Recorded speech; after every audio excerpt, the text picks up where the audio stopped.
ลีกินหวานของพระเนาะอยู่ลีว่าสักครู่อยู่ดีว่าเมื่อไหร่ก็เพื่อว่าเอาตื้อตั้งวันเมื่อไหร่สิเลยหันถึงว่าเปลี่ยนวันครอบครัววันปะเทาตั้งได้มาเฮียนดูเฮียนตานก็ประเด็นในวันตั้งสุดในก็ใครรู้จักว่าปะเทาเขาเกิดมือปีหลังเนาะเกิดเฮียงสองปาก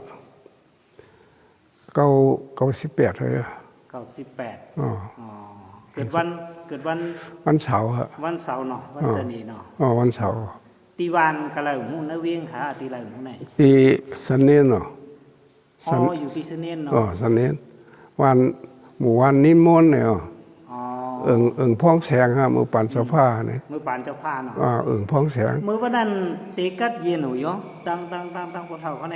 มือปั่นเจ้าผ้ากัดเย็นนะก่อนกัดเย็นเนาะมือปั่นเจ้าผ้ากัดเย็นเนาะกัดเย็นเนาะมือปั่นอิงเล็ดนะครับกัดเย็นนะฮะมือปานอิงเกรดเยอะกว่ามือปานเจ้าผ้าเขาในมือวันนั้นปะเทาอะไรหมอกกาหือน่ะตีไรหมอกมือจับปานเข้ามาแต่กำจับปานเข้า2 ปีนะเนาะจับปานมาอุบเมืองไต้3 ปีเข้ามือ42ว่า45ได้เองเล็ดเขาอเมริกันเขาเขามาตึกขึ้นให้เลยจับปานเขาไล่ถอยเพราะไล่ถอยอันไหนก็เห็นเขาปาก45นะจับปานเขาไล่ว่างเครื่องนะเมื่อนั้นได้ปะเทา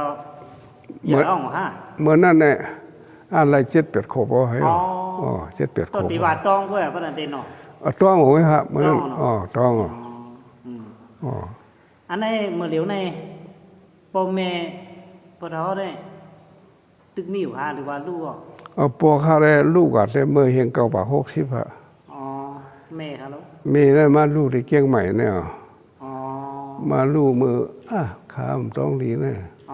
2 เฮงขามต้องดีนะเป็นทางต้องดีก็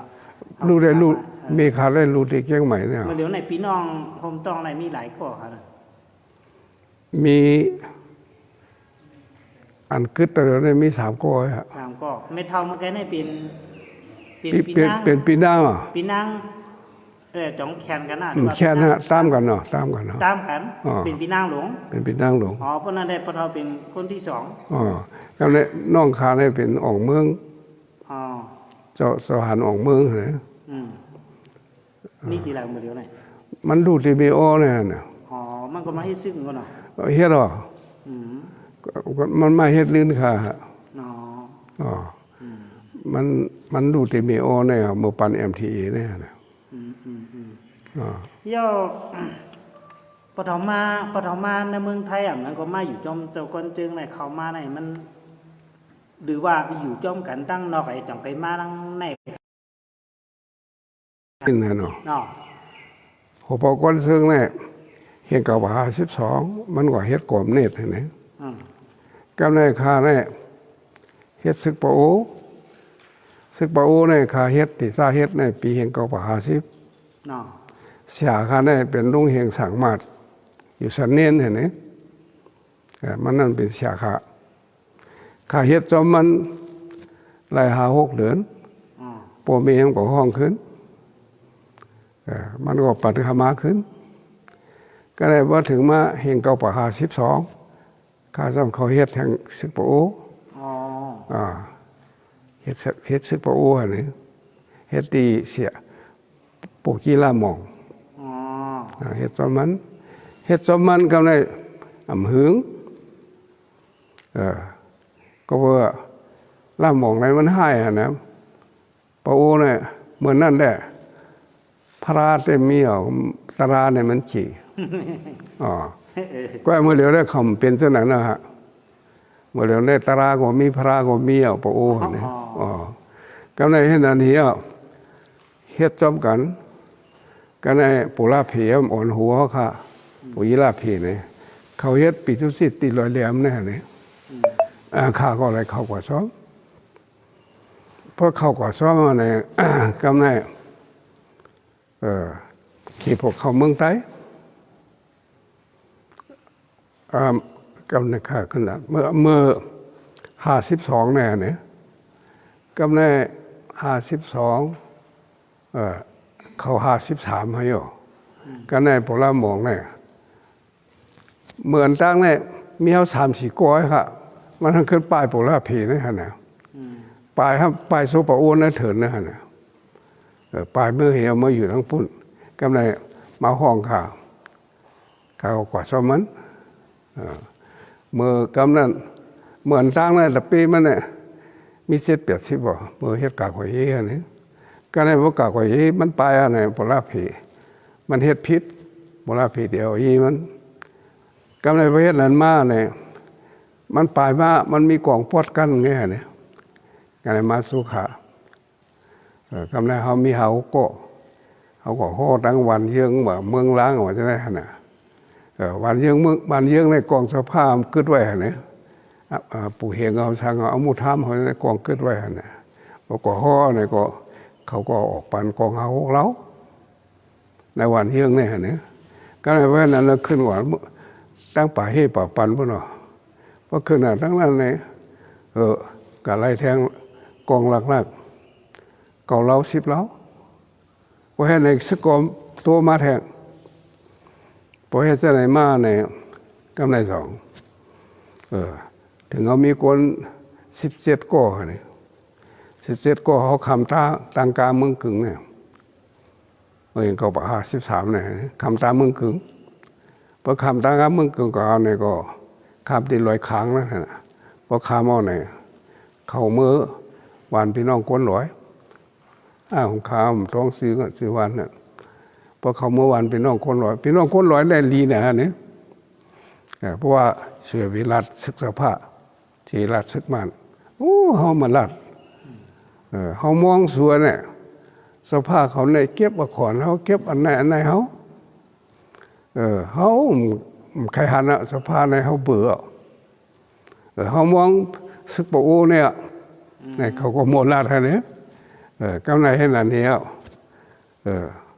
ศึกปะโอในวันนั้นพวกกวาดต่างๆเนี่ยเพราะเขากวาดโทษนาที่มาเนี่ยเขาใกล้กว่าผิวโคของเพิ่นส่วนมันเฉพาะส่วนเราตั้งวันโทบอกตั้งวันเนี่ยในมือกูปอกเนาะมือเรียกก็เป็นกันนี่มือกูปอกออกปะโอมือกูปอกกันนี่ก็ในนั้นปะโอเนี่ยโบราณมองนั้นเพราะว่าข้ากับคำน้ำเต้งเนี่ยกลางค่ำหมก8 โมงเลยกว่ากำเนิดข้าทราบข่าวตั้งมันเป็นโขเวทเนี่ยโขแผนเนี่ยโขน้ำเต้งเนี่ยก็ในศึกษาผ้าเขาป้าเผยพ้นโขเป็นเยื่อดินในโขนั่นน่ะพอเยื่อเนี่ยเขา17ก้อเนี่ยปู่หลวงเขาปู่ล่ามองเนี่ยปู่ยี่ล่ามองเนี่ยมันในปลายผาเขาไปแล้วตั้งแต่ปีกองคำแหลงเนี่ยขา2ก้อยไปผ่าเขาเยอะกำไรคือเขา15ก้อเขาก็อึบเข่าให้ซ้ำก่อนนอนไผ่เนื้อว่านขี้ขับไอ้โยมันเป็นเนื้อกุนปั่นแน่เนี่ยกุนปั่นได้ออกเมืองกึ่งเนี่ยนอนลอยถ้ามีศาสตร์ที่กองหินเพิ่นเอามาหินก่อไว้กันไหนเขานอนกันนั้นเพิ่นนอนแล้วก็มีเสียงหิ่งวูโมตั้งแต่พอเสียงหิ่งวูโมตั้งแต่ไหนก็เขาเนี่ยมันได้กินข้าวเขาว่าข้าได้ข้ามเป็นก้นหลงเหมือนนั้นเสียทักษานวางเป็นก้นหลงเขาเป็นปะอูเหรอเนี่ยมันเป็นปัจจัยปู่ยีรามองได้ให้กันในให้นั้นโชงกว่าเขาลงก่อย้อนกินข้าวเขาลงย้อนหอกเขาเนื้อวันเนี่ยลงพอเขาลงกว่าเนื้อวันเนี่ยพอศึกษาผ้าเขาหู้เนี่ยปู่ยีเขาก็ผ่าเท้าเยอะแต่เดี๋ยวนี้ตั้งในเขาก็ยำเผียวพอจะเมืองแรงมากก็หาตังมือขึ้นเนี่ยกว่ากำไรไม่ได้หาตังกันเลยมาห้อมยำเผียวมาก็หูมีปุ่งก็เผาก็หมดด้วยมีปุ่งก็มีพอเฮ็ดเส้นไหนว่าไหนถึงก็ยิบกองอะไรอึบเข้าตายเนี่ยเขาได้ห้อมขำอึบตายยิบกองให้อึบเข้าตายเนี่ยมันมีทุก3เขามั่งโล่งเขาดิโล่งเนี่ยกำไรเกิดเขาก่อน15เขา10ก้อนเลยเขาโล่งกว่าโล่งในวัน กำไรเขามันต่างค่าเป็นปู่เขาเนี่ยต่างค่าเป็นปู่เขาคนสั่งอ่อนเนี่ยว่ะคนสั่งอ่อนอย่างนั้นพอลงก็วันนั้นมีหลังเฮิรน6 หลังให้หรอวันเด็กไงฮะก็6 หลังเฮิรนหลังอย่างหลังลงฮะเนี่ยรอบไม่เฮิรนเที่ยวรอบไม่เฮิรนในกลางนั่นฮะตั้งออกมี2 หลังตั้งโต๊ะตั้งโต๊ะมี3 หลังเขาจิตจูแจกกันให้ไหนอ่ะเป็นใครเปลี่ยนปันตาไปติเปี้ยงเต้ๆก็ไม่ใช่ลอยก็ไม่ใช่อะไรนี่ก็ในไปเห็นนั่นเนี่ยข้างโหตระบันคนวันต้องย้อนหัวเขาป่า50เขามีคนป่า50กำในสองสกุลว่าในส่งหัวเขาขึ้น100นั่นฮะกำในเสียทักษะนั้นวันนั้นเป็นพระโอ้มันสำโลกมันเด่นนอนหนุน100นั่นขำอึบเขาค่ะเพราะขึ้นมือเนี่ยกำในเขาพี่ปันเขาหักว่าเนี่ยปล่อยเขาอึบตายกำในห้ามเยี่ยนได้เหรอฮะเนี่ยเมืองแรงมากกว่าปันเขาปันเขาก็ในหัวคอนเรือเจ้าเอากว่าปืนตกในคู่เหเอาเผื่อไม่หัวไม่ของเขามีกวนสิพานะครับว่าย้อนหัวเขาป่า50นึงก็ในเพราะนั้นเมืองแรงมากเนี่ย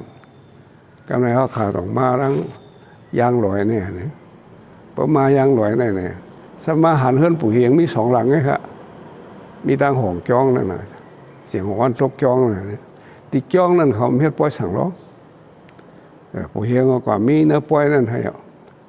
กำในปู่เฮ็ดแสนมาเนี่ยเขาขึ้นด้วยเฮิรน2 หลังเนี่ยเขาขึ้นด้วยเฮิรน2 หลังเนี่ยเขาว่าเนี่ยเจ้าเป็นเฮิรนปู่เฮียงเขาก็มู่กันเนี่ยแต่หลังเนี่ยเป็นเฮิรนลูกชายฮะเขาก็ปิกพักดูไว้อันเฮิรนปู่เฮียงได้อมุธามนั่นป้ายไว้นะก็เพราะว่าค่าเข้ากว่าในของเขาต่างเป็นค่าเป็นเสียเขาฮะนะค่าคอนตั้งเพราะค่าคอนตั้งเนี่ยค่าเพียวตินโคไลเนี่ยก็มันยื้อค่ะมันอยู่ในหัวแก้มให้ยื้อค่ะนี่มันนั่นข้ามห้ามหูค่ะของกองมันออกขนาดมันนี้พอกองมันบอกว่าเนี่ยข้ามหูเขาขาดขึ้นกว่าเพราะขึ้นกว่าเนี่ยเสะเฮือนก่อนแล้วเนี่ยมีอยู่ค่ะมันมีในหัวแก้มมันเนี่ยไม่ออกเนี่ยขับป้าเฮือนค่ะเนี่ยออกมามันออกมาพอออกมาเนี่ยกำไรเขาจะว่ามัดมันมัดให้ยาเป็นคนเมืองก็รู้อะไรมันเลยมัดกำไรทำย้อนศอกในเฮือนนั่นเนี่ยเขาได้ศอกในเฮือนเนี่ยมันมาสุกแล้วก็ศอกกำไรเขาก่าศอกหัวแก้มมันเอากองไหลโผงเอาสัตว์กันโตตะคู่เขาละของเป็นปู่เฮงนั่นเนาะเขามีเข่งพักนึกสัตว์อันเสือนั่นสัตว์พักนึกเนี่ยมันเอากองซ่อนเข้าแต่นั้นแต่สัตว์นั่นก็ได้พอกาเข้าว่าสมานชนแหลงไว้เหลืองไว้หนังเป็นกองเขาโอ้โหก็ได้เขาก็เอาออกมาพอออกมาเนี่ยก็ได้ผมมาถ้วยหมักพังมันทุกมันยิ้มกูนั้นจริงกว่าแต่นั้นมี3 ลูกมี3 ลูกสักวางกูก็นั่นแต่85เนี่ยมันตันหันอายุเนาะก็นั่นเฮ็ดอันนี้พอเฮ็ดอันนี้เนี่ยก็เขาติมัดมันข้ามปันมัดข้ามหลมมัดก็ยาวพอเฮ็ดอันนี้ซอกในเฮือนไล่แทงกองเหล้าเนี่ยกองหากำกองเขทำไรแทงหมากกอง2-3 ปากให้ก็ไม่โจมหนาน่ะก็นั่นดีมากเขาปล่อยสั่งร้องก้นไผ่ตาของเขาต่างเป็นเสียน่ะเขาก็ปล่อยสั่งร้องเขาว่าสารเป็นใต้เนี่ยก็ว่ามกว่าเพราะก่อนเนื้อปล่อยสั่งร้องเนี่ยปู่เฮียงได้มันได้ไปก้อยก็เพราะก่อนเนื้อปล่อยสั่งร้องเนี่ยเป็นห้อยคู่เงินคู่ค้ำสูมดีหกคู่เงินคู่ค้ำเป็นห้องกว่าข้าก็มกว่าเนี่ยอันไหนปทราเนี่ยเป็นปานมือปานปะโอ้อันเฮาเคยฮู้เนี่ยคือว่ามือมาฮบตั้งหัวเป่าหลวงก็จึงได้ทำปิดตั้งนอกก็นั่นก็อันไหนเป็นหัวเป่าหลวงห้องมาหรือว่าอัน ตีซ่าหกกับตั้งนะฮะสะโคไขหูเนี่ยตีซ่าหกกับตั้งนั่นกำในเห็นเกาปาก56พระโอเฮ็ดปล่อยลูกพื้นที่ห้วยกุดนี่เฮ็ดปล่อยลูกพื้นปฏิเสธมันนั่นได้ข่าเป็นเสียงเหรอฮะคำมีคนเศร้าไปฮะปรากฏจึงไหนเหมือนวันนั้นมันเป็นอีช่างเหมือนนั้นมันเป็นกล่อมเนี่ยมันเป็นกล่อมเนี่ยก็ได้พระโอแล้วกล่อมตั้งกล่อมเนี่ยได้เป็นมหามิกันเป็นอ้วยลีกันเนาะก็ได้เขาผิดปังกล่อมเนี่ยมานะฮะเหมือนนั้นมิ้นตอกเนี่ยผมมิ้นตอกเนี่ยเป็นมานเมย์ได้เป็นก้นหลงปิงเมย์เป็นใต้อ่ะเมื่อตีทราบพึ่งกล่อมเนี่ยได้พึ่งกล่อมเนี่ยเมืองมานในขาเนี่ยฮะเนี่ยหลังปฐกรสร้างหลังผมมิ้นตอกเนี่ยพอพี่อะไรเขามาตั้งปฏิกรรมเมืองไทยเมื่อวันนั้นเป็นคอมมิวนิสต์กล้วยกาปะเทาซ้ำอยู่ในปะโออยู่ดีโอปอลูกคนจึงห้องแต่ได้มาพร้อมมาฮบกันกับป้อยไงฮะมาฮบกันที่ป้อยตัวหลานนี้ป้อยลูกพื้นปะโอน่ะลูกพื้นเจ้าผ้ามาฮบกันนั่นนะพอมาฮบกันนั่นไหนกำไรขาได้หูจักมันเนาะผมมูเฮงไหนขาหูจักมันเนาะเหมือนตั้งเลยมือพ้องนั้นจื่อเสียงมันหลังอ่องก็ฮะเจ้าผมมูเฮงก็ไปโป้หลังฮะไปโป้หลังกำไรเหมือนนั่นของเขาเนี่ยเขาอยู่ปอดเมืองตั้งปอดเมืองกึ่งปอดทุกเนี่ยนะมีอยู่ตั้งโลกศอกก็ในปะโอเนี่ยครับอยู่ตั้งโลกศอกในปะโออยู่ผักตั้งชานมาเนี่ยเป็นปะโอกำในทำเฮ็ดมามีกันเฮ็ดผู้ต้อยสีขันเพราะกว่าหับยืมมันกับป้าตั้งมันนี่นะเนี่ยก็ได้ผมมูเฮงได้มันเป็นโปนะของมันเป็นแกมมิ้นตองนั่นนะเนี่ยซึ่งก็เป็นมันยิบเหมือนนั่นฮะเนี่ยก็ซื้อเนี่ยไปป้อหลังครับมันอันเมื่อกี้ในเขายิ้มตัวทว่ามือป่านั่นเป็นโปลูกพื้นเจ้าผ้าอันว่าได้จงใจค่ะใช่ก็อันในเจ้าผ้าของพระโอเขาเนี่ยมันมีอยู่ฮะมือว่านั่นเขาก็มีอ่ะนั่นก็ลูกพื้นเจ้าผ้า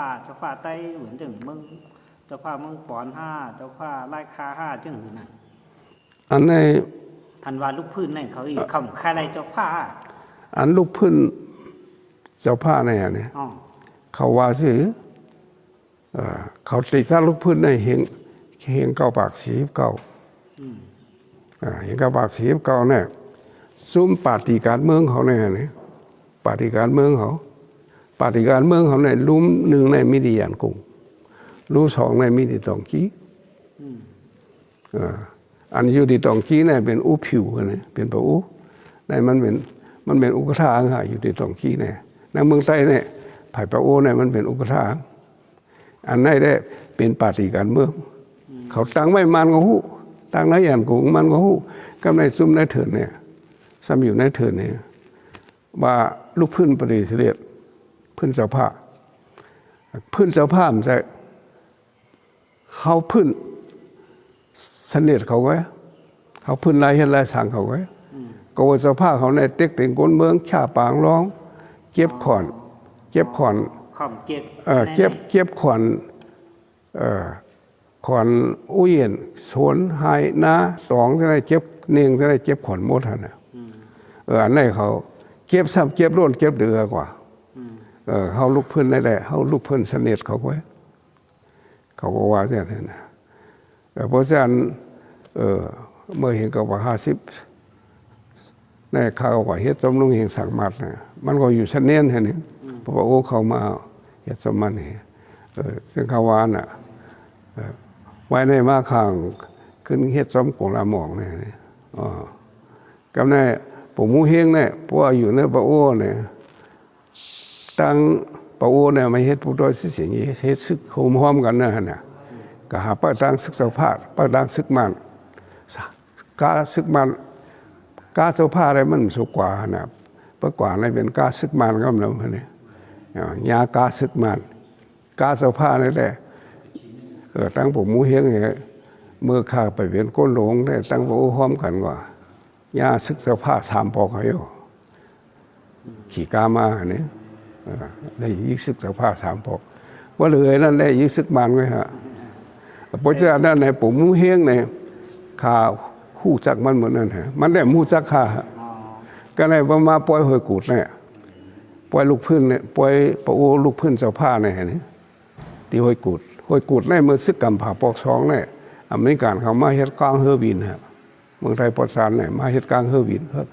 นซึกในโรงไรนี่อันนี้หอยกูดเนี่ยมันมีไว้เนื้อปีมีปุ่งฮะกำในประเทศนั่นเนี่ยปะโอขอจะมาเฮ็ดไว้ลูกพื้นที่หอยกูดเนี่ยนะหอยกูดเนี่ยมันเป็นนาลินไร้ค่าตั้งเมืองกึ่งทราบกันตั้งหลอกศอกก็ทราบกันตั้งหย่องสวยก็ทราบกันเนี่ยหอยกูดเนี่ยมาเฮ็ดปล่อยลูกพื้นไปเฮ็ดปล่อยลูกพื้นเสื้อผ้าเนี่ยวันนั้นแขกในมีกล่อมเนี่ยได้หั่นน่ะก็เลยนั่นแต่มีคนเมืองคนหลงอันผิดมาเนี่ยครับคนหลงในซึกในไงหั่นน่ะก็ในแขกในเป็นกล่อมเนี่ยมาเนี่ยกำในผมมิ้นตองก็ตัวผมมิ้นตองก็มาเนี่ยก็ในจมูเฮงเนี่ยก็มันเอาห่มโลมาของมันยิบซึกหั่นน่ะมันเป็นแกมปลูกมิ้นตองหั่นน่ะเป็นแกมโฮโบเป็นมันยิบซึกก็เป็นมันเหมือนนั่นหั่นเนี่ยกำในเพื่อนเนี่ยพอถึงเล่ก่อมเนี่ยทอตราเนี่ยมิ้นตองลูกคอปองคอเนี่ยก็ในคำนางแถวดังหน้าเป็นพันคว้างยี่ไต้เขาหลงปะโอ้เนี่ยตีนางเขาขาก็แล้วไม่ปลูกเฮ็ดแกมีต่างนางอย่างนี้เอาไม่ปลูกเฮ็ดอันอิงก็มีไม่ปลูกแหลมสองแหลมนั่นเนี่ยเพราะฉะนั้นเขาขาดนางแถวดังหน้าก็ในมิ้นตองมันขึ้นโฮตราก็ในจมูเฮงเนี่ยมันนั่งตั้งหลังขาคอมต้วยขาคอมหัวเนี่ยก็ในว่ามันนั่งเนี่ยเพราะมิ้นตองโฮตราเนี่ยมันโฮกำมันเนี่ยก็ในว่ามันตัวเนี่ยโฮตราเข้มเจ้าไหมเขาวางก้นเขาค่ะก็แบบมันได้มันยุ่มไรในต้องเขาเนี่ยมีเขี้ยวหกเสียมากอ่ะมียุ่มไรมันเนี่ยเพราะว่าเส้นเนี่ยกล้ามแกกันโตสนอกมาต่อยสันหลังเนี่ยเอามือต่อยกันโตสนอกต่อยเพราะข้าวินด้วยเป็นมันของข้าราชการหูจักมันไปหูจักข้าเพราะข้าวินตัวเนี่ยเจ้าน้องเขาเป็นไต้ห่ามันว่าเนี่ยออดไต้อ่ะจุ่มแถวเนี่ยตั้งแถวตั้งหลังนั่นเป็นก้นข่าวเจ้าน้องซื้อทางานเนี่ยปู่สั่งมารอการนั้นมันว่าโอเซนมากังคำมามันชอบแสบข้ากระทบกันตีลับๆนั่นในเป็นนานาที่เจ้าน้องเขาลงเจ้าน้องหาตีไงก็เลยมาทบเจ้าน้องบอกโคกไหนกังคำเนี่ยมาทบกันเจ้าน้องง่อยผีป้าก้นก็กำป้ากำไรเขาว่าเมื่อหบกันตีปีไอนอนเนี่ยของมันอัศแก่ขนาดนั้นเมื่อหบมันตีปีไอนอนเนี่ยโอ้มไรกันนั้นก่อมเน็ตมีกันนั้นโอ้ปู่มิ้นตองอุทาเขาก็มีลาถ้วยเขาก็มีมันสร้างอุกันนั้นกำไรเจ้าน้องหาตีงแน่เพราะสร้างเรามีสลบจ้องเนี่ยเพราะเก่าเนื้อจ้องเขาหมุนเจ้ามีหาก็เขียนกันนี่พอเสียหายฮะก็โหมนะสลบจ้องรับสิงฮะไพ่ก็มใจฮะก็โหมกันนั่นเนาะพอโหมกันนั้นในสมุเฮงในของมันกว่าเนื้อกลมเนี่ยมันได้ขึ้นสินสันการเมืองเนี่ย3 เหรียญปอกต่างเนี่ยปอกเลื่อนทำขึ้น6 เหรียญก็ในสภาพระยะการเมืองในมันเข้มหนาเนี่ยก็ในมันก็สนองหาเนี่ยพอเปลี่ยนไม่ก็ไม่สมพงคนสมเปิดเก่าเนี่ยเจ้าน้องได้ยังแค้นเนี่ยครับปู่ก็เป็นคนเมืองไทยแค่เจ้าน้องทำอยู่ในปู่ในป่ามาพระกำในเก่าในห้องก็อยู่สมบัติอันนี้กลมขยเฮ็ดข้ามันข้ากลมเนี่ยได้กลมขยเฮ็ดก้อยก็ซึกเจ้าผ้าเขาได้ลุกพื้นอยู่มันว่ามันนั่นมันเป็นเฮียงเก่าปัก57ฮะสาวน้อยเขาลุกขึ้นเนี่ยเฮียงเก่าปัก58ฮะก็เนี่ยเฮ็ดที่ก็สภาพเมืองไทยเนี่ยเขาได้ลุกพันมันเนาะเพราะว่าเขาลุกขึ้นมันว่าไหนถึงหา2 เกาะหาหลวบกันเหมือนนั่นมาหาหลวพร้อมกันมันว่าหาหลวพร้อมกันป้อมเฮ็ดแสดงแนมได้ เขาก็เฮ็ดคาเพิ่นสองน้องก็เฮ็ดคาเพิ่นว่าเนี่ยเขาว่าผู้แซนก็เบียก็สภาพเขาลูกก็เพราะว่าเฮ็ดจอมไตเขาเนี่ยก็แค้นจ้าเขาเป็นไตรู้เขาว่าแต่ตอนนี้เขาก็เปลี่ยนตาปีเพิ่นก็เขาเปลี่ยนหมักกุ้งก่อนเพิ่นก็เพิ่นใส่กวางแล้วกวางนั่นไตเขาเนี่ยปู่ก็ปี้กินน่ะมันว่าเขาเป็นตะปีมันนี่เขาก็อันเฮ็ดตะปีมันเนาะก่อนเนี่ยได้เขาก็อันเฮ็ดรู้มันพอเฮ็ดเสร็จแล้วเนี่ยพอถึงมาเห็นเขาว่า58เขาก็ชาครึ่งที่ตรงกี้ก็ในปู่ปอหลงในชาติที่ตั้งปู่มิ้นตรงเขาในเขาชาติที่จอกมีเนี่ยชาติที่สีโพชาวันเดียวเนาะเลือนมีวันที่10เขาชาติที่ตรงกี้เขาชาติตรงกี้เนี่ยปู่ซึกมี2เฮงไปซึกอยู่ในเถินเนี่ยนี่ก็ในกองเขาได้เขาชาติปาก42ปากไป42แล้วเห็นไหมกำนันพออยู่แทงอินเนี่ยพอโอเนี่ย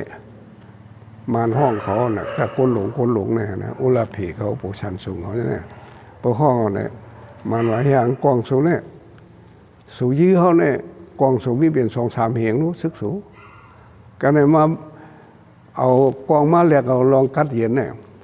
มันนั่นเลยว่าเอากองแหลกเอาลองกัดเย็นเนี่ยนะเอาหนักแหลกเอาดิโมคราซีเนี่ยกองนั้นแหละเฮือสมมาชากองปากไปแกที่ธรรมชาติแทงผมชามเลยชุกไว้เขาหันเหนือก็ไม่พอแสนมาตั้งหลังเนี่ยขึ้นชากองสีปากไปหรือนั่นได้เขาว่าเมียพระอูเขาเนี่ยแค่แข่งกอกสีปากไป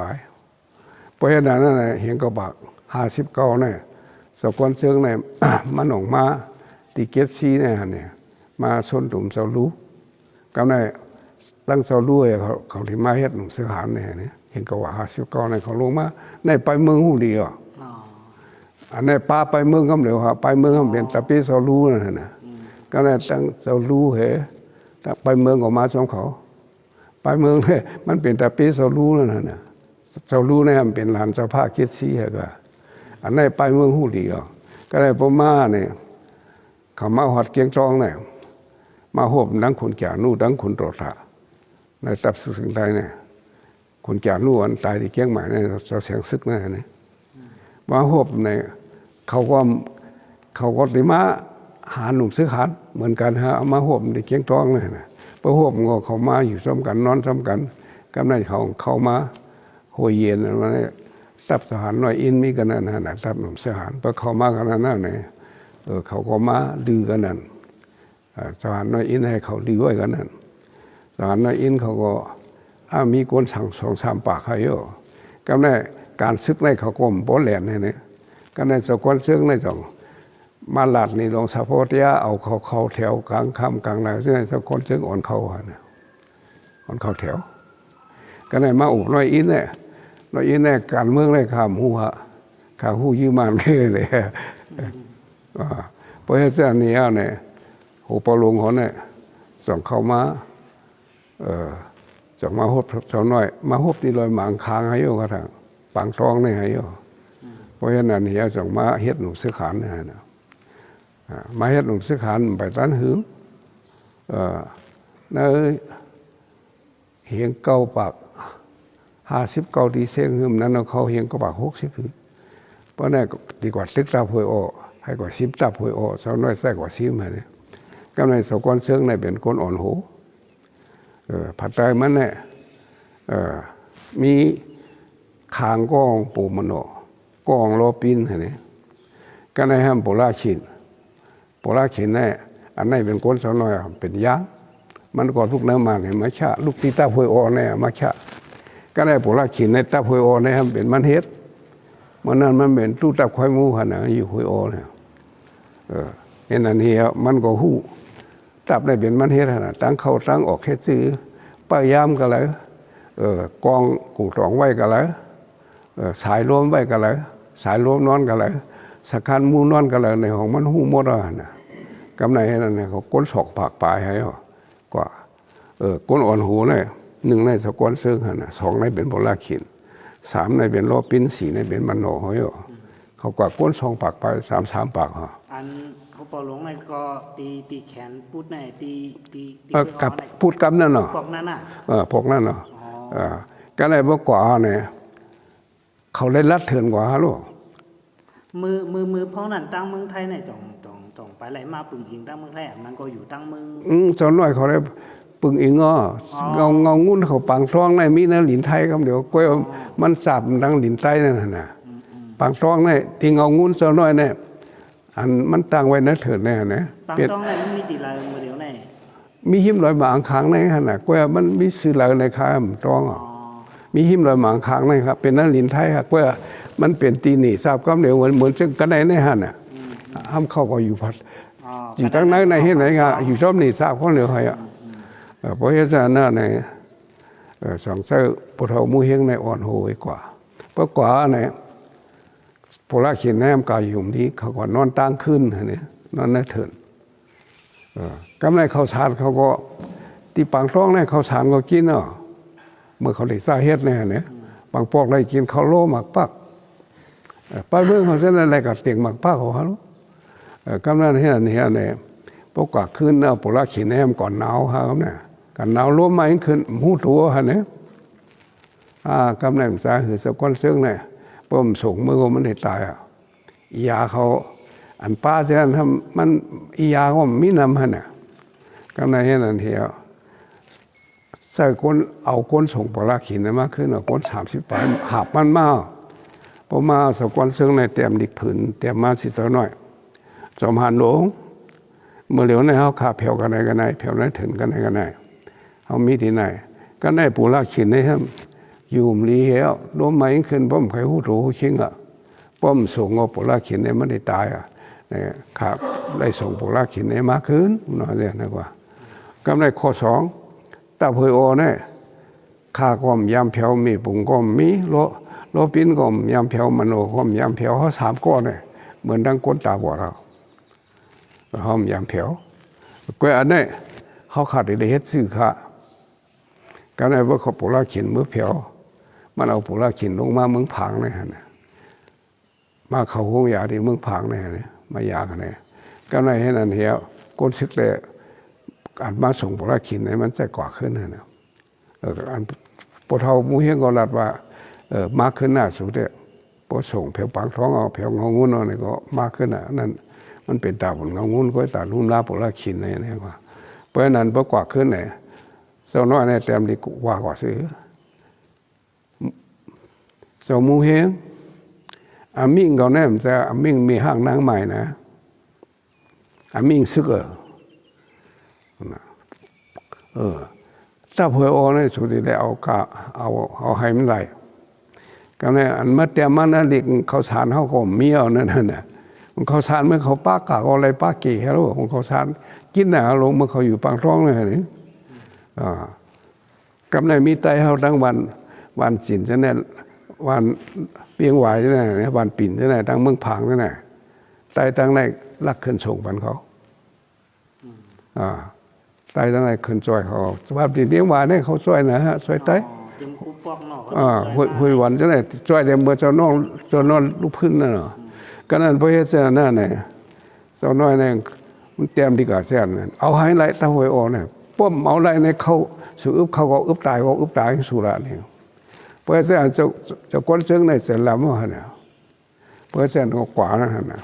เพราะกว่าในก็เนี่ยจะก้นเชิงในก็ล้อมตับไปล้อมตับมันไว้เนี่ยตั้งแต่ปี2-3 ก้อนมันเขาก็ตุ้ยกว่าดีกลางคืนเนี่ยนี่กว่าดีกับตุ้ยเนี่ย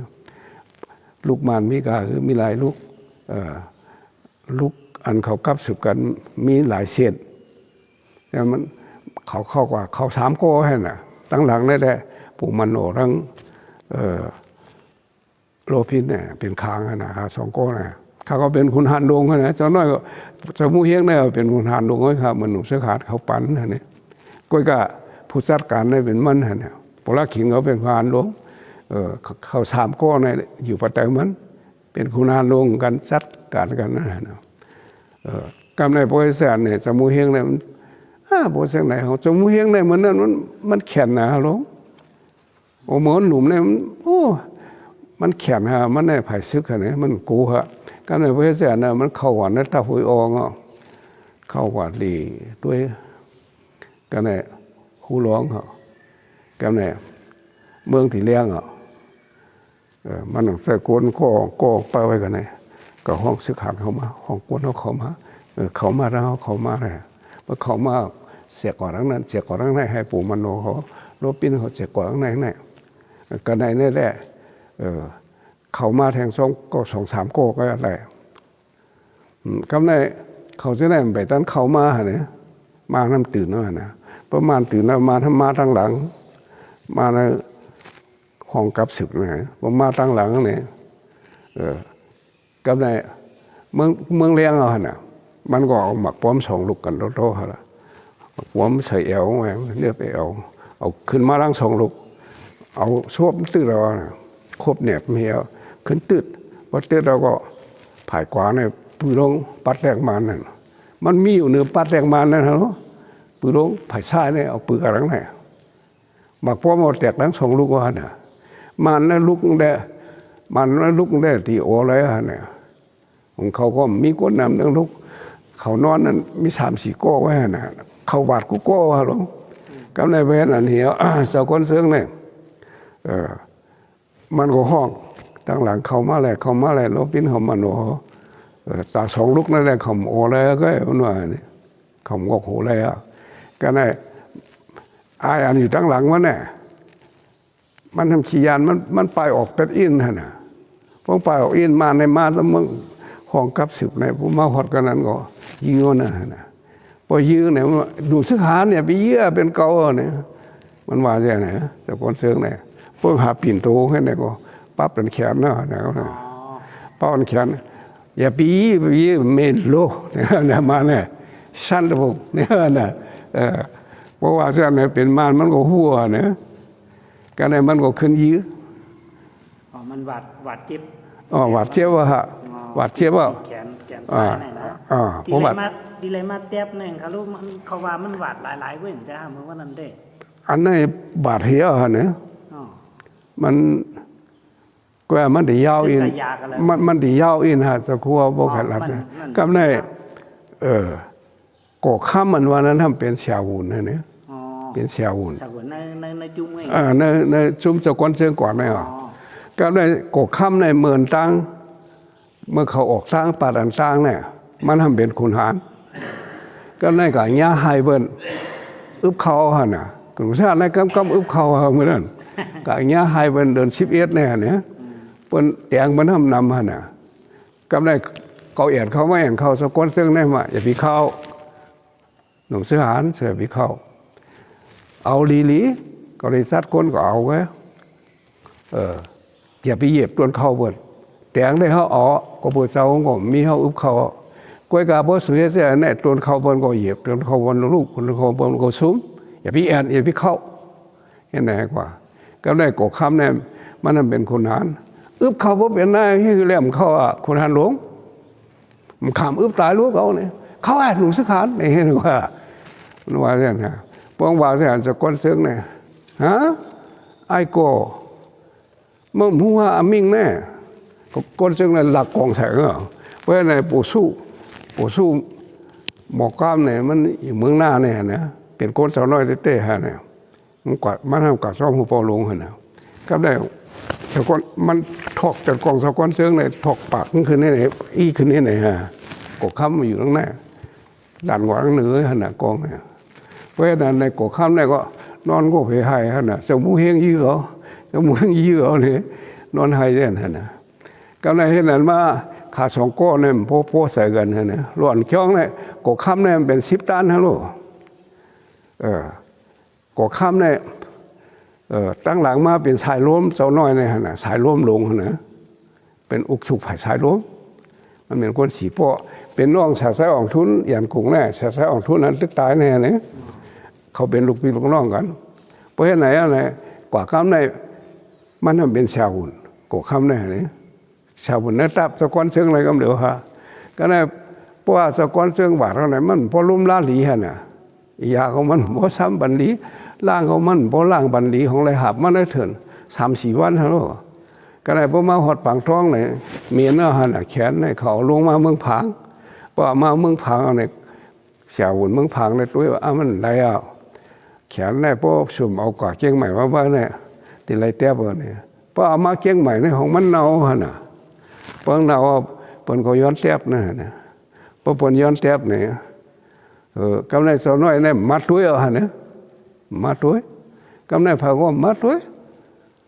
หัวปลงเนี่ยมันก็สังว่าเตี้ยก็เตี้ยอะไรบนตีเนาก็เนาบ่มเตี้ยเนี่ยอันโมหลวงเนี่ยโมเดิมอ่ะเนี่ยก็คงอยากเขาในห้องหมอคินตาเนี่ยไทยก็ห้องหมอคินตากำไรเพราะฉะนั้นน่ะเนี่ยพวกแขนหัวปลงแค่นั้นเนี่ยหัวปลงเนี่ยส่งขึ้นมือที่สาวน้อยขึ้นมือปางท้องเนี่ยพวกมือปางท้องเนี่ยเห็นเก่าปาง60นั่นกำไรส่งสวรรค์อุปิงยาสวรรค์อุปิงยาเนี่ยจัดเมื่อยิบจับกองซองให้หรอจับกองเลยก็จับกองกลางคือข้าตองไปเมืองเลยตองกำไรเห็นอันนี้สกลเชิงในว่าพระเจ้าขย้อนออกเมื่อซ้อมสาวอุปิงยาสาวอุปิงยาเนี่ยเป็นสหารสกลเชิงเนี่ยเป็นคนซึกลงเลยเนี่ยกำไรสาวน้อยห้ามปั่นมือสมุเฮงพอสมุเฮงผัดไก่คาเนี่ยดีนะข้าใจเยอะสมุเฮงอันเนี่ยติดแตงได้มันหยุ่มสมุเฮงนะฮะใครปันผัดการเมืองได้พวกมาอุกกันได้สมุเฮงได้แขนเห็นมันฮะลูกเจ้าหน่อยนะการซึกก็สมุเฮงได้แขนเห็นมันฮะนะก็ในประเทศเจ้าหน้าเนี่ยอุปิงาในย้อนติ๊กย้อนจากก้อนเชิงเนี่ยนะเพราะฉะนั้นเนี่ยก็เขาออกมือช่องอุปิงาพอออกมือช่องอุปิงาเนี่ยการกูเมียวเนี่ยอุปิงาเนี่ยนอนวันเนี่ยห้องผูกก้างผูกกี่มาก็ห้องคนหลงคนเมืองมาก็มันอุบให้อินมันนอนเห็นก็หูพอหลงในก็หันเนี่ยโหกำได้เพราะนั้นมันอยู่ที่เมืองนายเนี่ยเพราะหึงไงย่อไปเมืองหู้เดียวเนี่ยกำนั้นเพราะนั้นเหี้ยตีเมื่อส่งคนกาต่างยานเหรอเมื่อส่งคนกาต่างยานคนกาต่างยานเนี่ยมันกล้าหับเพราะนั้นกล้าหับกำได้เพราะนั้นเหี้ยเนี่ยสมุเฮงเนี่ยว่าเพราะฉะนั้นสหารปั่นข้างมือส่งอะไรก้นกาเนี่ยขาเรมือส่งขาเรมือใส่เฮือนขาอีกหนึ่งเมื่อขามาในแขนขามี2 ขอนเมื่อเร็วในแขนขาขึ้นก่อนเร็วก็ลูกอ่อนขาก็มีไว้2 ข้ออึบผือก็มั่วก็อึบแล้วเดี๋ยวอึบเข้าได้ที่ทุกข้าอยู่ที่ทุกข้าไว้เนี่ยขาเรมือส่งก้นกะเพราะฉะนั้นก็อุปยาวเมื่อส่งก้นกะพอส่งก้นกะยาก็มามือใส่เฮือนก็มาขึ้นมานั่นน่ะคนหันหลงนี่ว่าก็ได้เมื่อสมควรกล้าเนี่ยมันมาขนาดก็ได้พระกรเสียงเนี่ยพอเมื่อเผาตั้งทุกรายคาเนี่ยเผาวันป่ามิ้นว่าไงมันเมื่อนอนกันนั่นกันในวันป่ามิ้นนั่นเมื่อใครซึกปะโอเนี่ยก้างม้วนเนี่ยมันเป็นก้นขาก้างป้อยเนี่ยก็เป็นก้นขามันเมื่อนอนกันนั่นน่ะเมื่อนอนเฮือนก้างม้วนนั่นเนาะก็เนี่ยกำไรมันทำคอลองการเมืองการศึกษาแน่เนาะพวกเท่านั้นกว่าก็เลยก็เหมือนนั่นเนี่ยมันอยู่ลายฮะบ้องกว่านั้นมีกองไอ้ก็มันหัวจงมาปนันประกาศถึงติก็ได้ก็คือว่ากรรมติยาวกว่าแถวเนาะกำไรมันกลับกันฮะยาวที่ไรเป็นยาววัชคู่ไข่คู่ได้ฮะเนี่ยก็ในประเทศนั้นเนี่ยเขาเมื่อเพราะเขาเมื่อในเมื่อหอดป่ามิ้นเนี่ยกำไรเมื่อซิวห้องกลางม้วนห้องกลางป้อยในเฮ็ดก็มันห้องเฮ็ดซึกก็มันกว่ากำไรกลางม้วนห้องกลางป้อยหันแหลมว่าเขาขาดเลยปู่หลวงเขามีฮะรู้ป้อมแลข้างปู่หลวงเขาข้ามสังเฮ็ดค่ะปู่หลวงเป็นพระเป็นปู่สังมาเรานะหาทางพูดสักกันนะฮะน่ะว่าแสนก็มันเต็มดิกบันค่ะเต็มดิกเนี่ยเป็นไปเมืองเนี่ยก็เต็มไปเมืองเป็นผู้มาโชตูฮะรู้เหมือนว่าเต็มมาเนี่ยเสาน้องก็เฮ็ดหนุบเสื้อหานเหมือนนั้นมันได้แต่เดี๋ยวนี้ก็มาเพียวกันไหน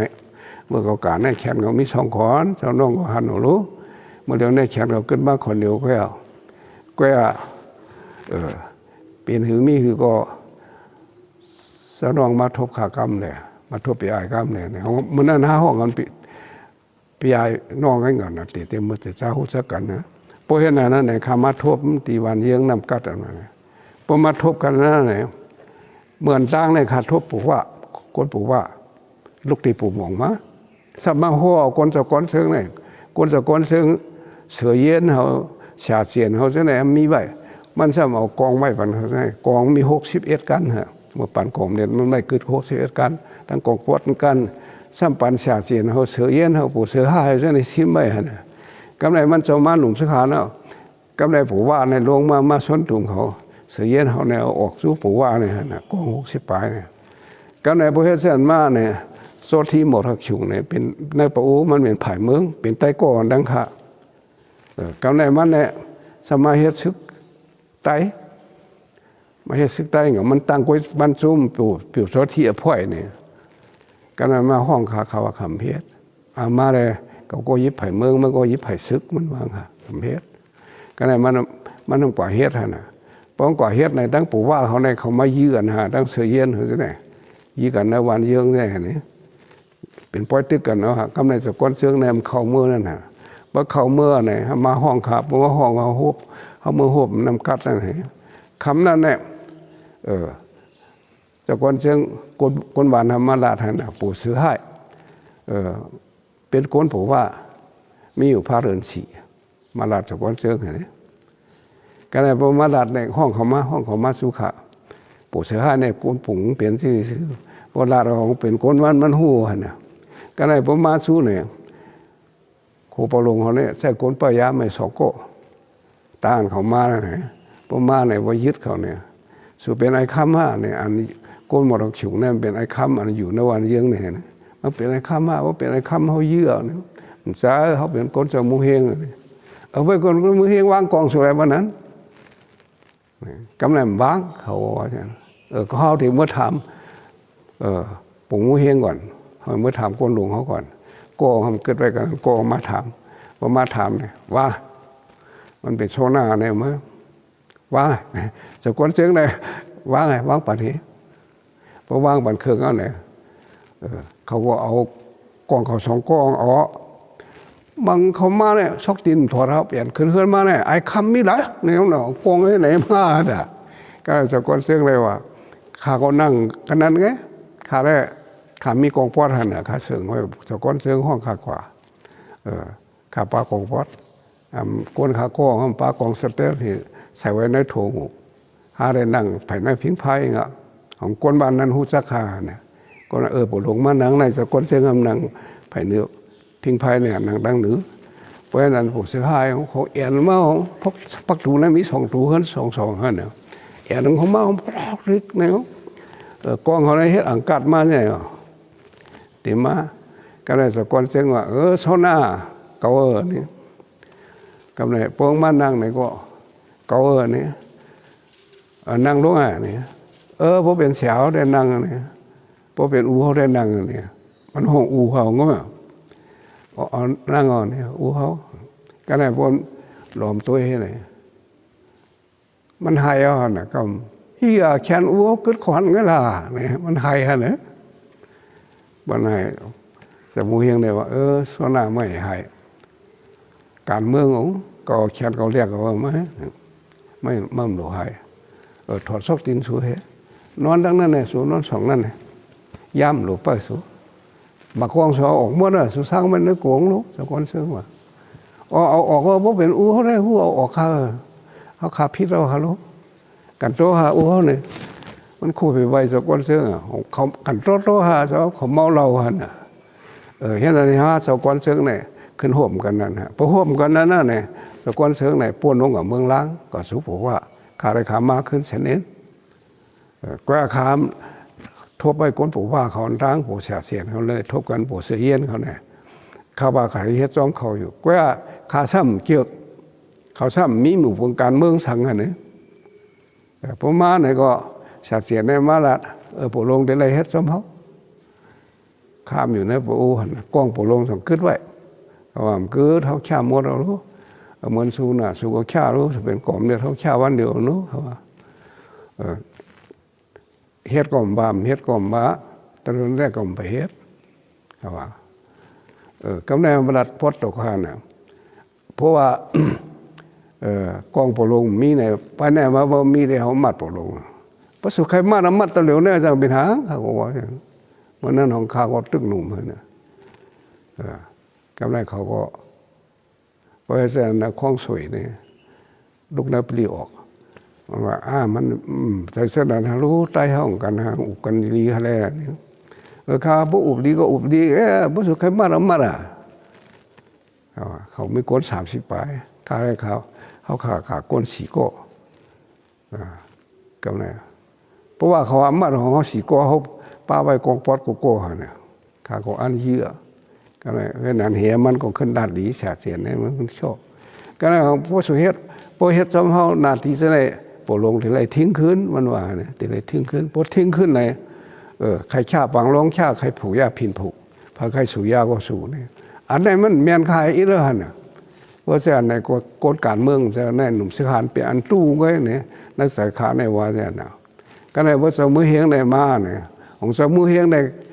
ห้ามมืดกันไว้ตั้งเนี่ยทบกันที่ห้วยกูดเนี่ยดัดกันไว้ตั้งหัดตกลงกันไว้ฮัลโหลพอตกลงกันไว้เนี่ยก็วันมาห้องขาเนี่ยก็มันออกวางขากำในไผ่ไม่ก็เมื่อหลุดซีน่ะไผ่ปะโอ้เนี่ยไผ่โมทักคิวเขาเนี่ยก็ในไผ่ปู่ว่าก็มากกว่าเขาซ้อมเหรอ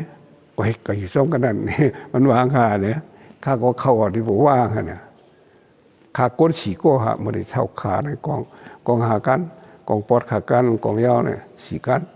ก็ในกองขาได้มี30 ปลายเมื่อปานปะโอ้ขาซิมแบบเป็นกองลีหลายๆเนี่ยชาเนี่ยซิมไม่ทำตั้งยางใช่ไหมปันกันหันนั่นนะย่างในปลูกยี่หันตือเขาจะได้เป็นไผ่เนื้อข้าลูกเขาเป็นบุ๋งมูเขาเนี่ยบุ๋งมูป้อมเขาจะได้ข้ากับซิมกองเนี่ยข้าเขาห้ามหนีเขาซิมไม่กันนั้นซิมไม่กันไหนกับซิมไม่เนื้อเงือบหางวานนั้นมันเป็นเงือบอันที่ไหนนะพวกเขาตึกนั่นซิมไม่กันนั้นเขาก็หันก็ได้เพราะขามาคำตั้งในเขาหัวขามาอบเสียเขาเพราะขามาแห่งคำที่2นั่นเนี่ยโอ้ยหันตือเขาเนี่ยมาซิมหมดหันกองขาเนี่ยปะอุ้มมากกว่าหมดก็ได้ทำ4 กันในได้ข้าป้าเขาเนี่ยข้ามือเฮ็ดซึกใต้ในข้าอะไรมากอง4 กันกองปวดกันก็ได้กับเฮ็ดตีปู่ว่าเนี่ยพอเฮ็ดตีปู่ว่าเนี่ยก็ได้สกอนเชิงเนี่ยเมื่อทบปู่ว่าก็ได้มันเมื่อทบในข้าเขาลาดไว้เนี่ยปู่ว่าเนี่ยเขาว่าสมุเฮงติมามันก็หัวของปู่เสือให้เขาจะได้มาทบมันนะแต่ปีก็เต็มดิกปันนะก็เพราะฉะนั้นเนี่ยเขาชมปู่ว่าพอเขาชมว่าเนี่ยก็ในกวนหัวปลาหลงเนี่ยก็เฮ็ดชมปู่ว่าหมดแล้วนะก็ในกอง61ก็ในปู่ว่าในได้กวนมีสะโพตรามันเป็นว่าก็ในมันวางปู่เสียนเขาปู่เสียนเขาเนี่ยกองสมุเฮงเนี่ยมันมาเขาหลกปันขึ้นก็ในเสียนเขาตะปีนั่นเสียนเขาปู่สังให้เขาปู่เสียนเขาปู่ซ้อนหน้าเขาใช่ไหมเปลี่ยนกวนมันฮะเนี่ยก็ในเวรไหนเหี้ยกองเนี่ยผมจะกองมันก็เร็วเป็นกองเขาก็ซิบผมดูพัดเนี่ยก็ในปู่ว่ามากองปอดเนี่ยปันขึ้นเลยสมุเฮงมันแขนขอนเดียวไว้มันนั่นเมืองลูกหนุ่มเสียนเมืองในมันในป่าลงกองปอดมันในป่ามันป่ากาเปียงนี่ฮะเนี่ยก็ได้เพื่อแสนในเขาว่าปันเพื่อแสนมาอยู่ซ้อมกันสมุเฮงเนี่ยสะโพร่างดีนะฮะลูกเพื่อแสนนั้นมา2 มาตั้งฐานะเพไมหะนั่นหนุ่มซื้อหานอยู่นั่นซะน้อยตั้งฮะก็มันตั้งโกนปู่ว่ามาตั้งฐานะเพไมหะประตั้งเอาปู่ว่าเข้ามาแน่ๆนะปู่ว่าในข้าเล็กอุบแน่2-3 บ้านตาดีตั้งฐานะเพไมหะเนี่ยนี่ตั้งตาทุนปีตาทุนเนี่ยนะปีตาทุนเนี่ยเป็นผู้หมายมันหาช้างล่างนี่มันออกที่ป่องเสือพอป่องเสือมันก็เข้าว่าเขาในฐานะเพไมหะก็ในสกลเซิงในเป็นผู้สักการฐานะเพไมหะในเป็นหนุ่มซึกขานครับเพราะเฮ็ดจะไหนเนี่ยเจ้าน้อยปู่ว่าในเป็นเกียมมันเนาะเป็นเกียมไผ่ซึกนะยิบซึกกำเนิดตั้งไว้ฐานะเพไมหะอยู่ในหนุ่มซึกขานพอเฮ็ดจะแล้วก็ส้นตุ่มตีนั่นน่ะอยู่ในหนุ่มสุหานิสุนก็ในพอถึงมาเห็นเขาป่า60เนี่ยห้างมาอุบดีลึงหรือหยกเนี่ยมาเดือนหามาอุบกำตั้งในเดือน4ร่องตั้งสกอนเชิงม มือนนั้นได้ตั้งฐานะเพไมหาครับมันเป็นฐานะเพอุระเนี่ยว่าหูพ่อฐานะเพไมหากำในเห็นนั้นเฮียวปามาอุกุนมันวางค่ะอาจารย์น้องมหาซิมตับเหตุตีรู้เขาหลุดตังตะปองสู้หลุดตังตะพงหูกำในคำว่านี่อยู่ตังตะพงมาปีไอของมันนั้นห้องปีไอน้องซ้ายนะตังขาดมันนี่ตังให้หาตะพงหูพอเขาตังมาเร็วๆเจ้าห้ามเป็นราคาสาวน้อยเป็นนาซาพอห้ามตังในท่าโมมในห้องมี3 ชั่วโมงหือใจเขาเนี่ยยุ่งหมดเลยครับฮัลโหลเจ้าน้องเกาตังตะพองสู้เนี่ยพาสามเลือกซื้อเครื่องเลือกเบี้ยวคนเลือกอันนี้เขาได้อยู่กลางดาราสาขาในเปลี่ยนมีเขาหนุ่มซื้อหารเจ้าน้อยในเป็นโปเขาโปมีเขาเฮิรนหน้าเฮิรนเดี๋ยวเขาจะเป็นลูกชายดวงเขาก็ในเขาหลวงให้เขาป้องกันขึ้นเขาได้เฮ็ดแต่ป้องสู้ในเฮ็ดแห่งป้องกันขึ้นได้ลูกพื้นใต้ในเต็มในมีหลายหมู่หลายซุปที่ไรมีซุปเหลียวไว้สปอนเซอร์ในวันนั้นเขาว่าพวกเส้นได้เสือก็การมันง่ายโย่ง่ายนะมันดีหยาบเลยก็เมื่อไปตั้งเนี่ยเจ้าน้องหาป้ามาเหตุดีเจ้าน้องกว่าชิมเบี้ยงเหตุดีรู้เลยกำลังพอเดินหกเมียนวันเดินหกลาบบอกขาชิมหูโป้งเนี่ยนะขาชิมหูโป้งเนี่ยก้นขามี40 ปลายกันโตๆจะคู่หากองอันยื้ออะไรดีเนี่ยมี20 ปลาย20 ปลายเนี่ยพอเยี่ยก็หลุดต่อยฮะมันขำเราค่อนต่อยขึ้นออกกำในกลางห้องโปสังให้เนี่ยมันบ่เฮ็ดสึกปะโอตั้งหูปหลงในเป็นใต้ก้อนเมื่อหูปหลงเป็นกลมเนตรก็มันเป็นสึกปะโอตั้งสังให้ตั้งคาก็เป็นใต้ก้อนมันอยู่ปอดตกหามันอยู่ปอดออกกันในตั้งหูโป่งในมันหูหันกว่าดาวเวียงหูโป่งได้เอาขาหูหันมั่วหันไปมั่วเอาเมื่อเอาชาหลังๆมาตุ้ยกันในปอร้องเนี่ยมันเฮ็ดซึกมันไปมาแล้วบอกโอ้ตั้งคามหูสักกันหยานพื้นเนี่ยกันไหนเปิดน้ำเอาเฮ็ดชาวหุ่นในปอโอ้เนี่ยเขาว่าปั่นซึกไปซึกทำในยิบกองเขาจะโกงไปขึ้นเขาเอาเฮ็ดชาวหุ่นกันไหนเปิดเอาชาหลังแล้วก็ของมันเนี่ยมันอยู่ในมาหันมันเขียนหันดีค่ะเขียนหูดีค่ะ58เขามาแค่ไหนเฮิรนทำมีจอกทานมันเอาไม่ปะโอ้เนี่ยมันก็ซ้ำปะโอ้ชาลักนาเขาเนี่ยมันก็อยู่ด้านมันเข้าออกเวียงตาสีเขาเวียงหัวโป้งตองกี้เนี่ยมันเข้าออกตาเสียนะเพราะนั้นมันมาสุขามันว่าเมื่อนั้นของเมื่ออยู่ในซึกปะโอ้ของมันเป็นแสวอุ่นข้ามเป็นปู่ห้าห้องไอในขณะครับมันเป็นไตโก้ดีเลยเนี่ยมันว่าไตโก้ชิบหัวโป้งชิบอะไรเนี่ยมันว่าเขาว่า2 ถึง 5ดองแหลกลายสังบนปักเก่าเปิงเก่างั้นน่ะไตโก้ก็หันหัวรู้มันว่าแต่เรือก็เป็นนั้นแค่บริษัทหัวปลงมันจะก่อซิมนั่นนะจะหาเป้าหมายดีๆให้เขาก่อซิมก็ในพอเดินหกลับในเขาก็ก่อซิมเพราะว่าซิมในเมื่อนั้นซึกเขาได้ซึกหมายนำหนากับในไอโทเนี่ยเป็นโกนข้ากับมีนัฐานะไอโทเนี่ยมีที่พักดูนะครับข่าวเขาพวกก่าวกองมานะครับก่าวกองเป็นลิกเนี่ยกับในกดดังหลังในทำยี่กันนะมาตรงๆกันนั่นในเมืองไปแล้วนะของซึกใหม่เขายี่มาเตือไอโทมาเตือกลุ่มมันก็พอออกมาอินนี่ก็มาตายกันนั่นเนี่ยเขาก็เนี่ยซิมในกอง38 กันให้กองไรโพกองหมากเนี่ยซ้ำกองใต้อันเป็นดิเขาเอากว่าฉะนั้นนั่นเอา30 ปลายเขาข้าเอาพ่มแค่เปี้ยกันนั้นเขาดีก็เอาตีเฮือนฐานะอกในกองอันดีเนี่ยอันเขาทุกมาเนี่ยมันเขาทุกมาปั่นเมื่อนั้นได้เป็นลิกเจ้าผ้าเขาบางทีก็บอกว่าซิมเนี่ยเจ้าผ้าไปซิมอาณาเนี่ย ก็อันก้นโด่งได้มาเอามายิบไว้ฮะสังขารมูได้เป็นมานะลูกกำไรกองดีๆได้เขาช่ำไปปันยิบมาไว้เฮือนฐานะอุกมานะเอาตีก็เอาเนี่ยกำไรไอโทเนี่ยจะเขาออกเขาช่ำเอาออกจะเสียงมือเอาออกเสียงมือห้ามเอาออกเลยกึดขำไปกันนั้นกำไรพอก็ออกมามันว่าที่เขาเด็กๆเฮือนฐานะอุกเนี่ยเมืองก็เลี้ยงอ่ะไปเริ่มเอาคาแน่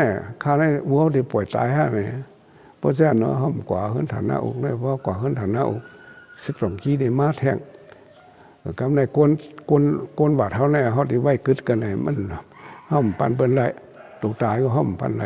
กันในเขาออกตั้งมันให้เขาออกมาพอออกมาเนี่ย พอถึงมาขาซิมหัวโป้งเนี่ยสื่อเสียงหลังอะไรก็เนี่ยในห้องปล่อยเสียงอังกฤษก็ออก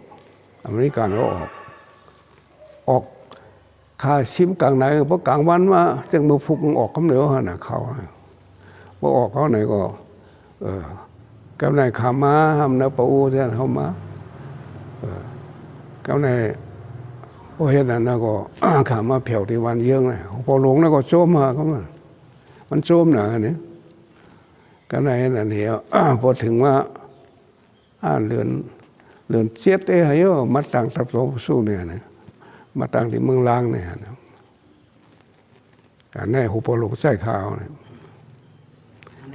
ในการตุ้งหนึ่งของพระเท่าแน่นอนการตุทบกำไรประมาณเฮ็ดปางกลมที่เมืองล่างเนี่ยนะไม่เฮ็ดปางกลมเมืองล่างเนี่ยสักแก่นู่ในของมันมาชนตุ่มมันต่างตัวราชาค่านะมันลูกปอดของมาชนตุ่มเสื้อเมืองล่างทั้งนั้นฮะชนตุ่มเมื่อเผียวหิมขาปุ่นเนาะค่อยข้ามทักเสียนกำไรเพราะฉะนั้นนี่ทางสากลเชิงในของเมื่อกว่าเขากว่าซ่อมกันเขาลูกมาย่านเกียงต้องเนี่ยนะก็ในประเทศเสียนี้เนี่ยสกุลเชิงว่าเอาปอเอาผูกมันอันปทเลยเหตุการเกี่ยวกับนักศึกในหมอก4-50 ปีอยู่เนาะเขาเฮ็ดต่อพอถึงกึดดื้อขาเฮ็ดซึกปูเนี่ยเห็นก็ว่า50เนาะกึดดื้อกำเห็นก็ว่า52กันเฮ็ดทางกรรมมันเฮ็ดทางกรรมเฮพระองค์กันบนมา10กองเฮากำไรปุระมองเขาว่าอายุในการอยู่ในการศึกการในหมอกตั้งแต่อายุไรก็เฮ็ดก็ล่ะหมอก20จังได๋ฮะเข้ามา17ถึง18นี่เนี่ยต่อพอถึงอายุต่อถึงตะเร็วเนี่ยต่อถึงครับเพราะมาอยู่ดีเนี่ยอยู่ดีก็อ่อนตั้งที่คุณสาไปวางเครื่องนั่นน่ะเนาะอยู่นั่นของตึกเหตุการณ์กว่ามาในเมืองไต้ของทุกเรื่องขึ้นแท้เฮียงเก้าปักไว้ในเฮียงเก้าปักเขา15ค่ะอยู่ดีเนี่ยเฮียงเก้าปักเขา11เดือนให้ครับเปลี่ยนเรือนอังกฤษได้10เรือนฮะเรือนใต้ได้เป็นเรือน11ครับเปลี่ยนได้ข้ามผางาบเลยนะข้ามห้วยไส้นะข้ามมาเปลี่ยนกันนะก็เป็นแน่เมื่อในตั้งเสียงระฆังก็ออกนะติดเลยชุกซ้อม11 โมงก็เป็นแน่ในตื่นต่างวันเกิดพอเท่าวันเมื่อในนั่นนะเลยมาเหตุการณ์ดีกู้สู่ตำดีวัดพระมีเนเลยกับซ้อมสังขารเลี้ยงดูพี่น้องเลยเอากู้สู่มาในเจ็บกู้สู่ยอดตุลีงามกำนึงชุดปอดในขย้อนติปทว่าเฮ็ดสังไรในเมืองใต้ในเมื่อเร็วได้ก็กูนไปพี่เข้ามาในเมืองไทยวันคืนกูนไปพี่ในเมืองใต้ก็มีอยู่บางตึกก็เย่าสิบอกในขย้อนฝักลูกหลานเฮาเตเฮ็ดหืออยู่เตหือเศร้าเตหือเฮ็ดสร้างเขาบ่จังกะเจียนกว่าเข้านาในขย้อนตั้งหันถึงอันไหนคะนะจูมีข้าวยามที่ตลอดในนะหากพวกเราสู้ต้องปันในวันเกิดวันเมื่อไหร่กันนะครบ85 ปีเนาะสู้ต้องปันอะไรกะเตียนในเมืองใต้เขาอะไรกะเตียนสังขารเจ้าก็อะไรกะเตียนก็เป็นในมีอันหยาบเกิดมาเดี๋ยวในตั้งแต่สังขารเจ้าตั้งแต่ก้นเฮิรนก้นวานต ตัวอยู่ในเมืองใต้ปอดการปอดกลางปอดห้องมีดังอย่าเปิดอันเฮาอยู่ในเมืองไทยก็ซ้ำหันข่าวอยู่ผู้ว่าแน่ก็มีดังสื่อสารเกี่ยวใจก็ประแน่นางหือดีเจียวอะไรตั้งกัดเย็นแน่ย้อนให้ขอมุมมองนะให้สุต้องเหมือนอีกหนึ่งเลยการตั้งอันถึงพวกสักครู่ว่าเส้นเนี่ยหนึ่งเลยเมืองไทยเนี่ยเราเนี่ยสุขสร้างยอดซึกเลยตั้งเจ้ายอดซึกกองเสียวเครื่องซึ่งได้ตับซึกซึ่งได้เมืองไทยปอดซานทั้งสาวปางเขาเป็นนาซึกกันเอาไงเป็นนาซึกกันในสาวปางเขาเนี่ยครับปาว่าปากุลหลอยปากูก้างกำในขางก็ห้ามหลอมสี่ก็ขางได้ว่าแบบป้าเขาก็เอาก้นเขาแถมหมดกำในมาตึกกองเสียเอาขึ้นซ้ายตับศึกสึงใต้เนี่ยซึกคำจุ่มเหนียวไว้ฮะเนี่ยกำในให้ไหนเห็มก้าคำก็ป้องมันวันให้เนี่ยป้องมันถ้าว่าลองช่วยแถมดีมันเขาลองช่วยแถมดีมันเนี่ยมันปันของเงินล้าน$60เนี่ย$60 ล้าน$60 ล้านก็แน่เขาอุกกันนั่นสวรรค์ที่วิ่งออกที่หูดีครับก็วันนั้นในเขาตีให้ถือเขามันดีนั่นกะอันเขาโหลในคณะเจ้าเดี๋ยวเนี่ยเมืองใต้เนี่ยตาตีหลีเนี่ยง่ายๆครับไปหันเส้นตั้งเนาะไปหันเส้นตั้งครับกวยกาปอดในใต้ต่อใต้เนี่ยพี่มีปัญหานั่นเขาดีมีเจ้งหือโลในกี่ใครก็หยาบครับกี่ใครก็หยาบเพราะนั่นแต่สังขาเจ้าว่าคนวางคนเมืองว่าในเมืองใต้เขาก็ไปจ้างลาดว่าตีกัดเย็นเมื่อไหร่กำพองย่ำในมือเฮิรนเยี่ยวลงมือเหลียวในต่อถึงมือในบางตึกยินข่าวไปเขาก็ต้อนทันแต่ว่าข่าวเงาในเฟซบุ๊กในไลน์เนี่ยมันโผล่ออกมาดังขึ้นดังวันในของตีเลยให้ถือเขามาเลยกัดเย็นป่วนมาปีกายปีอ่อนเนี่ยเสือซึกย้อนทุกย้อนให้สังกัดเขาพ่อยกลมตีกระทบตั้งเสือซึกได้มาทั่วเสือซึกได้ไล่ใส่กูมิ้วก้นเจ้าปากมาทบว่ามันไล่ใส่กูมิ้วเนี่ยก็เลยสังขารแล้วนะกว่านะเจ้าปากคำทบพันตัวเร็วเนี่ยรู้ทบตัวคำทบอันนี้มันไล่ทบก้นปัจจัยไงฮะในสังขารแล้วเขาก็หูใครฮะเนี่ยตาไปกับทบเจ้าปากเนี่ยนี่เจ้าปากย่อมทบพันเนี่ยสปางเนี่ยมันขับทุบเพลนะเป็นไงเพราะในตาหางมันดีในปะท้อหันถึงจึงหือกว่าเมื่อนาในหางมันดีในหางมันดีภายในไวๆนั่นเขาตีเลยให้ถือกันนะมันไปหันตั้งครับเมื่อเร็วเนี่ยบ้าอีกไม่เขเบื้องหลังเขาเป็นเขก็ในสปางในเบื้องหลังในเป็นว่าการในโก้ก้างเขาเป็นเขกเมืองหลังเขาเป็นเขกก็ในก้นลอยเนี่ยมาปึงอิงเสาปางปึงอิงว่าพี่น้องก้นลอยน้ำสันเนี่ยมาปึงอิงเนี่ยพอเฮ็ดไหนมาเนี่ยอีสอกชิดเนี่ยปีเหรอป้อมปีสอกชิดเอาเนี่ยเขามาอุ่มตั้งมันอุ่มที่ปางทางรู้เนี่ยกับอุ่มตั้งมันเนี่ยก็ปกชุกก็เลยครับตัว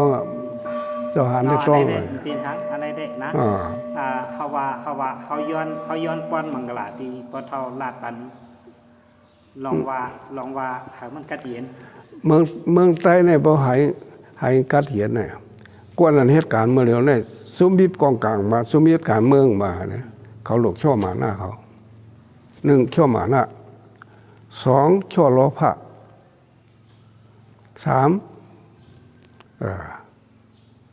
3โลยิบกำอานาก็เร็วและ4โลใส่กว้างแก้แต่เร็วเล่กว้างก็คือกระถางไรนะกำลังจะซึกซ้ำเอาเผาลงเนี่ยต่างถูกก้นเมืองเสร็จสั่งกองเสียเอาขึ้นสึงใต้เนี่ยตับซึกสึงใต้เนี่ยในสุขไผ่ก้นเมืองเสร็จสั่งฮัลโหลมันจะแค่กองแค่มันหลัดแตกแรงขนาดกำลังจะซึกเลยติ้นย้อมส่งเพราะว่า เมืองใต้เนี่ยตาลีลีเนี่ยข้ามไปหันตั้งเนี่ย เนาะค่ะเพราะนั้นแต่กูก็ของบุ้งมองหามันดีในย้อนเขาพระเจ้าเมตตากันผู้ถอนยี่เนาะเขาอะไรตั้งกัดเหนียปอกกำลือชุดแน่นะ อันนี้แหละก็เบิดสะคั่วก็ย้อนไหลกำมาเนาะก็หนึ่งนี่แหละใต้ต่อใต้อย่าไปให้ยื้อกันให้กึดนะสองเสาเคิมในเมืองใต้ในกรมเราไล่ยื้อกันสองเสาเคิมเมืองใต้ในเราไล่ยื้อกันสาม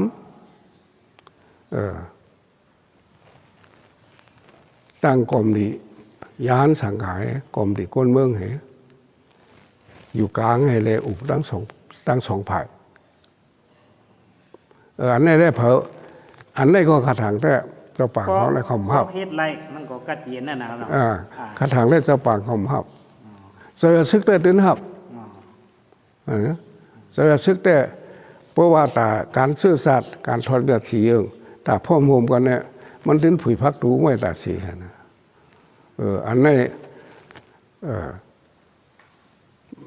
มันมีลายไหนแก่ฮะแต่เด็กก็เจียงฮะเนาะแต่การเห็นก็กำในซ้ำมนเสื่องเสลียวเนี่ย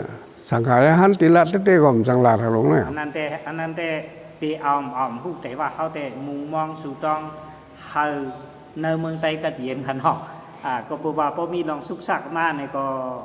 ว่าสังขารหันมันก็ตื่นสลาดตะการนั่นนะมันข้าราชการก็เป็นใต้กองอ่ะนะข้าราชการเป็นคนเหตุการณ์เมืองว่าบ่เท่าข้าก็มุงมองแห่งกัดเห็นมุงมองให้กัดเห็นเสมกาหนึ่งในมุงมองให้ไตเขาพร้อมกันสองในบ่ไตเขาพร้อมกันแล้วให้เขาตั้งอะไรก็งุนหลี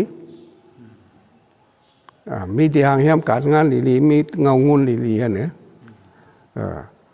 มีผัวโหหลีมีหมู่ปักเบิ่งอันหลี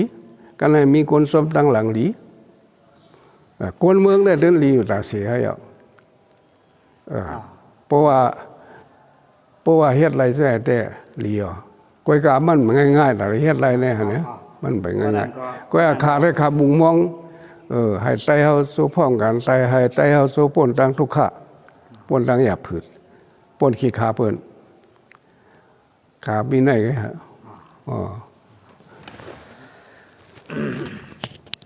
ปนังก็จมซื้อค่ะเนาะเมื่อในเลยมาย้อนตื่นตังข้าวยามปะเทาเฮาติวะก็เปิดข้าวยามเฮามันอีเป็นข้าวยามซุ่มซ้อมกวยกาวันเมื่อในอันปะเทาหันถึงได้ว่าตาได้กัดเย็นนั่นเฮาหลุกเกี่ยวยอมมาหน้านะรอผ่าตัวสามาหน้าเฮาในพระเป็นเจ้าก็ตื่นฮ้อนโลกาหลงในพอเฮาปล่อยว่างอันเป็นรองโลภะโทสะโมหะมานะกิเลสาหลงเงาหักกิเลสาหลง3อันนี้ก็ได้กัดเย็นก็บ่ได้แน่กูก็กูคนมุงมองว่ามุงมองลองในเมืองไต้กัดเย็นเจ้าคือไต้กัดเย็นในเมืองไต้กูหมู่กูจุ่มก็มีตังลองปล่อยว่างปันกันเสแลหาลอกลายตาได้อุบโอกันเสแลหาเมืองไต้กัดเย็นในเมื่อในเมตตาปันถึงกูก็กูคนหามีตังซื้อจากทางบางมันเนาะเมื่อสุงค่ะ